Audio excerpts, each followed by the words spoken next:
Success ഫയലിൻ്റെ ഇന്നത്തെ ഈ ഒരു വീഡിയോ ക്ലാസ്സിലൂടെ സിവിക്സിൽ നിന്നുമുള്ള SSCRT പാഠഭാഗത്തു നിന്നും പഠിച്ചിരിക്കേണ്ട ഒരു അധ്യായമാണ്. ചാപ്റ്ററിന്റെ പേര് പൊതുഭരണം. 10ാം ക്ലാസ്സിലെ ഒരു അധ്യായമാണിത്. അപ്പം ഇതിൽ നിന്നും സമഗ്ര ക്വസ്റ്റ്യൻ പൂളിൽ തന്നിരിക്കുന്ന ചോദ്യങ്ങളാണ് നമ്മൾ നോക്കുന്നത്. ആദ്യത്തേത്, പൊതുഭരണ സംവിധാനത്തിന്റെ ഭാഗമായ ഏതെങ്കിലും 3 സ്ഥാപനങ്ങളും അവയുടെ ചുമതലകളും എഴുതുക. കൃഷിഭവൻ, പോലീസ് സ്റ്റേഷൻ, പ്രാഥമിക ആരോഗ്യ കേന്ദ്രം എന്നിവയാണ് പൊതുഭരണ സംവിധാനത്തിന്റെ ഭാഗമായിട്ട് ഉള്ള 3 സ്ഥാപനങ്ങൾ. അവയുടെ ചുമതലകൾ: കൃഷിഭവൻ കൃഷിയെ പ്രോത്സാഹിപ്പിക്കുന്നു, പോലീസ് സ്റ്റേഷൻ ക്രമസമാധാനം നിലനിർത്തുന്നു, പ്രാഥമിക ആരോഗ്യ കേന്ദ്രം ചികിത്സാ സൗകര്യം ഒരുക്കുന്നു. ഓംബുഡ്സ്മാന്റെ പ്രവർത്തനം അഴിമതി തടയുന്നതിന് പൊതുജനങ്ങൾക്ക് സഹായകമായി മാറുന്നു. ഈ പ്രസ്താവന വിലയിരുത്തുക. ജനപ്രതിനിധികളോ ഉദ്യോഗസ്ഥരോ അഴിമതി നടത്തിയാൽ ഓംബുഡ്സ്മാനിൽ പരാതി നൽകാം. ജനങ്ങൾക്ക് നേരിട്ട് പരാതി ഓംബുഡ്സ്മാനെ ഏൽപ്പിക്കാം. പരാതികളിൽ അന്വേഷണം നടത്തി ശുപാർശ ചെയ്യാനായിട്ട് അധികാരമുണ്ട്.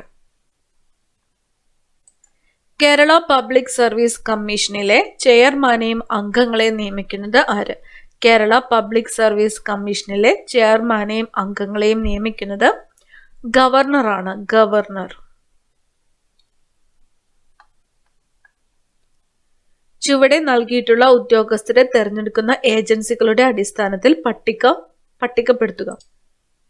തന്നിരിക്കുന്ന യൂണിയൻ പബ്ലിക് സർവീസ് കമ്മീഷനും സംസ്ഥാന public service കമ്മീഷനുമാണ്.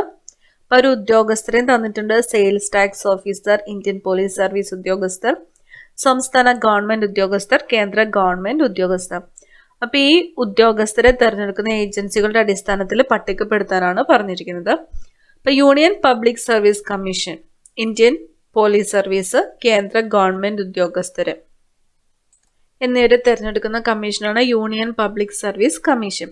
Kerala public service commission sales tax officer, സംസ്ഥാന ഗവൺമെന്റ് ഉദ്യോഗസ്ഥർ. സെയിൽസ് ടാക്സ് ഓഫീസറെയും സംസ്ഥാന ഗവൺമെന്റ് ഉദ്യോഗസ്ഥരെയും തിരഞ്ഞെടുക്കുന്നതാണ് Kerala public service commission.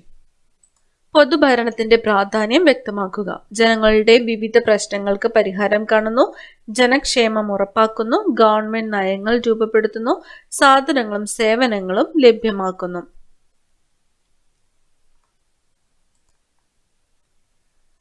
Chart പൂർത്തീകരിക്കുക. ഇന്ത്യയിലെ ഉദ്യോഗസ്ഥ വൃന്ദമാണ് തന്നിരിക്കുന്നത്. ആദ്യത്തെ തന്നിരിക്കുന്നു അഖിലേന്ത്യാ സർവീസ്, പിന്നെ വരുന്നത് കേന്ദ്ര സർവീസ്, സംസ്ഥാന സർവീസ് എന്നിവയാണ്. അപ്പൊ ഇന്ത്യയിൽ ഉദ്യോഗസ്ഥ വൃന്ദം എന്ന് പറയുമ്പോൾ അഖിലേന്ത്യാ സർവീസ് വരുന്നു, കേന്ദ്ര സർവീസ് വരുന്നു, സംസ്ഥാന സർവീസ് വരുന്നു.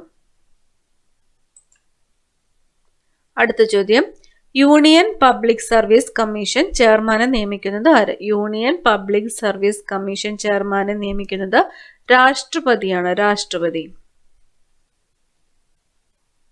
അടുത്തത്, വിവരാവകാശ നിയമം സമൂഹത്തിന് സഹായകമാകുന്ന സന്ദർഭങ്ങൾ വ്യക്തമാക്കുക. അപ്പൊ ഇവിടെ ഒരു 3-4 സന്ദർഭങ്ങൾ തന്നിട്ടുണ്ട്.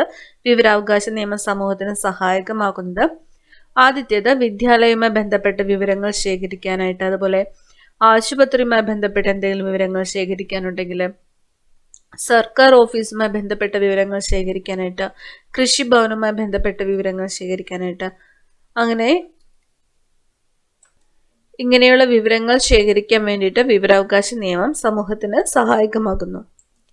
സേവനങ്ങൾക്കായി സർക്കാർ ഓഫീസിൽ കാത്തു നിൽക്കേണ്ടതില്ല എന്നത് ഈ ഗവേണൻസ് കൊണ്ടുള്ള ഒരു നേട്ടമാണ്. മറ്റെന്തെങ്കിലും 2 നേട്ടങ്ങൾ എഴുതുക. അപ്പൊ ഈ ഗവേണൻസ് കൊണ്ടുള്ള നേട്ടങ്ങൾ: വിവര സാങ്കേതിക വിദ്യയുടെ സഹായത്താൽ സേവനം നേടാം, സർക്കാർ സേവനം കുറഞ്ഞ ചെലവിലും വേഗത്തിലും ലഭിക്കുന്നു, ഓഫീസുകളുടെ കാര്യക്ഷമതയും സേവനത്തിന്റെ ഗുണമേന്മയും വർദ്ധിക്കുന്നു.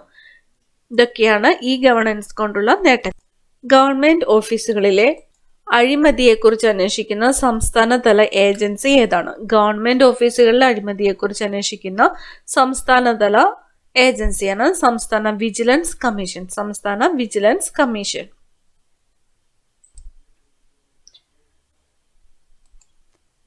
ഗവൺമെന്റിന്റെ സേവനങ്ങൾ ജനങ്ങളിലേക്ക് എത്തിക്കുന്ന പ്രധാന സംവിധാനം ഏതാണ്? ഗവൺമെന്റിന്റെ സേവനങ്ങൾ ജനങ്ങളിലേക്ക് എത്തിക്കുന്ന പ്രധാന സംവിധാനമാണ് ഉദ്യോഗസ്ഥ വൃന്ദം. ഉദ്യോഗസ്ഥ വൃന്ദം.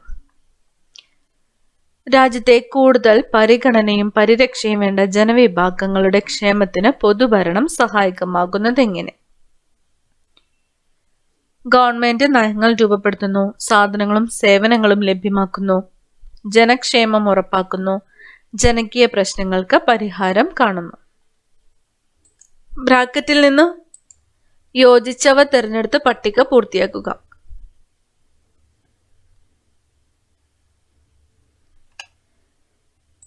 അഖിലേന്ത്യാ സർവീസ്, ഇന്ത്യൻ അഡ്മിനിസ്ട്രേറ്റീവ് സർവീസ്. കേന്ദ്ര സർവീസ്, ഇന്ത്യൻ ഫോറിൻ സർവീസ്. സംസ്ഥാന സർവീസ്, സെയിൽ ടാക്സ് ഓഫീസ്. 2005 വിവരാവകാശ നിയമത്തിന്റെ പ്രാധാന്യം വ്യക്തമാക്കുക. 2005 വിവരാവകാശ നിയമത്തിന്റെ പ്രാധാന്യം: പൗരന്മാർക്ക് വിവരങ്ങൾ അറിയാനുള്ള അവകാശം. അഴിമതി നിയന്ത്രിക്കുന്നു. ഉദ്യോഗസ്ഥർക്കിടയിൽ ഉത്തരവാദിത്ത ബോധമുണ്ടാക്കുന്നു. ഗവൺമെന്റ് പ്രവർത്തനം സുതാര്യമാക്കുന്നു. വിവരാവകാശ കമ്മീഷന്റെ 2 തലങ്ങൾ ഏതെല്ലാം? പ്രസ്തുത കമ്മീഷന്റെ ഘടന വ്യക്തമാക്കുക. സംസ്ഥാന തല കമ്മീഷനും കേന്ദ്രതല കമ്മീഷനുമാണുള്ളത്. മുഖ്യ വിവരാവകാശ കമ്മീഷണറും 10 കവിയാത്ത അംഗങ്ങളും വിവരാവകാശ കമ്മീഷനിൽ ഉണ്ടാകും. മുഖ്യ വിവരാവകാശ കമ്മീഷണർ ഉണ്ടാകും. പിന്നെ 10 കവിയാത്ത അംഗങ്ങളും ഉണ്ടാകും. ഏത് സംഘടനയുടെ പ്രവർത്തനമാണ് വിവരാവകാശ നിയമ നിർമ്മാണത്തിലേക്ക് നയിച്ചത്? രാജസ്ഥാനിലെ മസ്തൂർ കിസാൻ ശക്തി സംഘാതൻ. രാജസ്ഥാനിലെ മസ്തൂർ കിസാൻ ശക്തി സംഘാതൻ എന്ന സംഘടനയുടെ പ്രവർത്തനമാണ് വിവരാവകാശ നിയമനിർമ്മാണത്തിലേക്ക് നയിച്ചത്. പൊതുഭരണത്തിന്റെ കാര്യക്ഷമതയെ പ്രതികൂലമായി ബാധിക്കുന്ന 2 ഘടകങ്ങൾ: അഴിമതി, ഉത്തരവാദിത്ത ബോധമില്ലായ്മ, സ്വജന പക്ഷപാതം എന്നിവ പൊതുഭരണത്തിന്റെ കാര്യക്ഷമതയെ പ്രതികൂലമായി ബാധിക്കുന്ന ഘടകങ്ങളാണ്. ജനാധിപത്യ ഭരണം, രാജഭരണം എന്നീ ഭരണരീതികളിൽ ജനതാൽപര്യത്തിന് പ്രാധാന്യം നൽകുന്നത് ഏത്? ജനാധിപത്യ ഭരണമാണ് ജനതാൽപര്യത്തിന് പ്രാധാന്യം നൽകുന്നത്. ജനാധിപത്യ ഭരണം കൂടുതൽ ഫലപ്രദവും കാര്യക്ഷമതയുള്ളതുമാണ്. ഇലക്ട്രോണിക് സാങ്കേതിക വിദ്യകളുടെ പൊതുഭരണത്തിന്റെ കാര്യക്ഷമത ഉറപ്പുവരുത്തി നടപ്പിലാക്കിയ പദ്ധതി ഏതാ? അതാണ് ഇ ഗവേണൻസ് പദ്ധതി. ഈ പദ്ധതിയുടെ ഏതെങ്കിലും 3 നേട്ടങ്ങൾ എഴുതുക. ഇ ഗവേണൻസ് പദ്ധതിയുടെ നേട്ടങ്ങളാണ്: സേവനത്തിനായിട്ട് സർക്കാർ ഓഫീസിൽ കാത്തു നിൽക്കേണ്ടതില്ല. വിവര സാങ്കേതിക വിദ്യയുടെ സഹായത്താൽ സേവനം നേടാം. സർക്കാർ സേവനം കുറഞ്ഞ ചെലവിലും വേഗത്തിലും ലഭിക്കുന്നു. ഓഫീസുകളുടെ കാര്യക്ഷമതയും സേവനത്തിന്റെ ഗുണമേന്മയും വർദ്ധിക്കുന്നു. അടുത്തത്, പൊതുഭരണം കാര്യക്ഷമമാക്കുന്നതിന് സേവന അവകാശ നിയമം സഹായകമാകുന്നത് എങ്ങനെ? ഈ സേവന അവകാശ നിയമം മൂലം സർക്കാർ ഓഫീസുകൾ നൽകുന്ന സേവനങ്ങൾ ഏതെല്ലാമെന്ന് തിരിച്ചറിയുന്നു. ഓരോ സർക്കാർ ഓഫീസും നൽകുന്ന സേവനങ്ങൾ എത്ര കാലപരിധിക്കുള്ളിൽ നൽകണമെന്ന നിയമം അനുശാസിക്കുന്നു. പൊതുസമൂഹത്തിന്റെ നിരന്തരമായ ഇടപെടൽ ഉണ്ടാകുന്നു. പൊതുഭരണത്തിന്റെ കാര്യക്ഷമത വർദ്ധിക്കുന്നു. ഉദ്യോഗസ്ഥ വൃന്ദത്തിന്റെ സവിശേഷതകളിൽ ഒന്നാണ് ശ്രേണീപരമായ സംഘടനം. മറ്റേതെങ്കിലും 2 സവിശേഷതകൾ എഴുതുക. സ്ഥിരത, യോഗ്യത അടിസ്ഥാനമാക്കി നിയമനം, രാഷ്ട്രീയ നിഷ്പക്ഷത, വൈദഗ്ധ്യം. പൊതുഭരണ സംവിധാനത്തിൽ ഉദ്യോഗസ്ഥരുടെ പങ്ക് വ്യക്തമാക്കുക. ഭരണനിർവഹണത്തിൽ സഹായിക്കുന്നു. ഗവൺമെന്റ് സേവനങ്ങൾ ജനങ്ങളിൽ എത്തിക്കുന്നു. ഗവൺമെന്റിന്റെ ദൈനംദിന പ്രവർത്തനങ്ങൾ നടത്തുന്നു. ജനപ്രതിനിധികൾ, മന്ത്രിമാർ എന്നിവർക്ക് ഉപദേശങ്ങൾ നൽകുന്നു. ശാസ്ത്രീയമായി മനുഷ്യ വിഭവശേഷി വിനിയോഗിക്കുന്നതിനുള്ള പദ്ധതികൾ തയ്യാറാക്കുകയും നടപ്പിലാക്കുകയും ചെയ്യുന്നു. ജനാധിപത്യ വ്യവസ്ഥയെ കാര്യക്ഷമമാക്കുന്നതിൽ പൊതുഭരണത്തിന്റെ പങ്ക് വിശദമാക്കുക. പൊതുഭരണത്തിലെ ജനങ്ങളുടെ താൽപര്യത്തിന് പ്രാധാന്യം കൊടുക്കുന്നു. ജനാധിപത്യ ഭരണം കൂടുതൽ ഫലപ്രദവും കാര്യക്ഷമതയും ഉള്ളതാകുന്നു. ഭരണതലത്തിലും ഉദ്യോഗസ്ഥ തലത്തിലും രാഷ്ട്രീയ തലത്തിലുമുള്ള അഴിമതി തടയുന്നതിന് ദേശീയ തലത്തിൽ പ്രവർത്തിക്കുന്ന സംഘടന ഏത് എന്ന് ചോദിച്ചാൽ ലോക്പാൽ. ഭരണതലത്തിലും ഉദ്യോഗസ്ഥ തലത്തിലും രാഷ്ട്രീയ തലത്തിലുമുള്ള അഴിമതി തടയുന്നതിന് സംസ്ഥാന തലത്തിൽ പ്രവർത്തിക്കുന്ന സംഘടനയാണ് ലോകായുക്ത.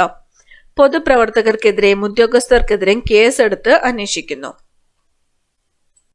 കൂടുതൽ പ്രധാനപ്പെട്ട ക്വസ്റ്റ്യൻസുമായി നമുക്ക് അടുത്ത ക്ലാസ്സിൽ കാണാം. താങ്ക്